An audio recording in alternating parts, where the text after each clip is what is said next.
சஹா TV எல்லோரும் வாழ்க வளமுடன் ரொம்ப வருஷமா பல சிறந்த பேச்சாளர்களை வச்சு இயங்கிட்டு வருது. எல்லோரும் வாழ்க வளமுடன் ஒன்லி அப்லிஃப்டிங்.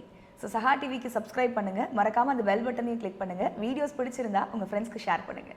சஹா டிவி நேயர்களுக்கு வணக்கம். இன்னைக்கு நம்ம பார்க்க போற மிக முக்கியமான முத்திரை ஒவ்வாமை. மழைக்காலத்தில் வர ஒவ்வாமை. எனக்கு தொண்டையில் பிரச்சனையாக இருக்குது, தொண்டையில் உள்ள சளி பிரச்சனை நிறையா இருக்குது, சளி ரொம்ப தொல்லை கொடுக்குதுன்னு பார்க்குற அந்த மாதிரி முத்திரை, அந்த மாதிரி பிரச்சனைகளுக்கான முத்திரை தான் இது. அதை பார்க்குறதுக்கு முன்னாடி என்ன பேசி வச்சு கொண்டு இருக்கும் எல்லா குருமார்ட்டும் வணங்கி இதை பார்க்கலாம். அதாவது இதை ஒவ்வாமையே எப்படின்னா, ஏதோ உடம்புல பிரச்சனை, அதை சரி பண்ணுறதுக்கு தான் சளி தொல்லையே ஆரம்பிக்குது. இதை நீங்கள் புரிஞ்சுக்கோங்க.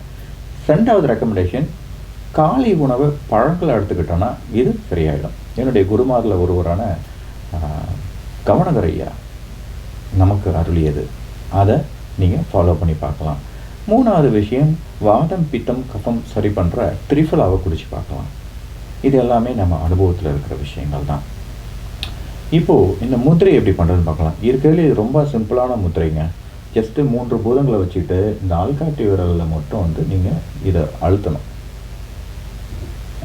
உங்களுடைய கட்டை விரலோட முதல் கோட்டில் நீங்கள் அழுத்திட்டா போகிறோம். 2 கையிலையும் அப்படி பண்ணிவிடுங்க.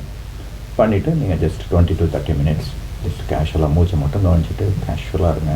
நீங்கள் படுத்துட்டு பண்ணலாம், உட்காந்துட்டும் பண்ணலாம். அப்படி நீங்கள் பண்ண ஆரம்பிங்க. நல்லா திருப்பியும் ரிப்பீட் பண்ணுறேன். 3 பூதங்கள் நீட்டாக மிச்ச ஆள்காட்டி விரல், அதாவது காற்று பூதத்தை நெருப்பு பூதத்தை நம்ம அழுத்துகிறோம். அப்படி நம்ம வச்சுக்கிட்டு இருக்க வேண்டியதான். வச்சுக்கிட்டு கேஷுவலாக இருங்க. இதோட கொஞ்சம் உணவு பழக்கம், யோகாசனம், ஏதாவது ஒரு உடற்பயிற்சி, இல்லைன்னா நல்ல முடிஞ்ச அளவு நம்ம அமைதியாகவே இருக்க ஆரம்பித்தாலே நம்மளும் நல்லா இருப்போங்க. நல்லா இருக்கணும்னு நம்ம நினச்சோன்னா எல்லாரும் நல்லா இருக்கணும்னு நம்ம நினைப்போம். அப்படி நினச்சோம்னா நமக்கு இது ஒரு நல்ல விஷயமாக இருக்கும்.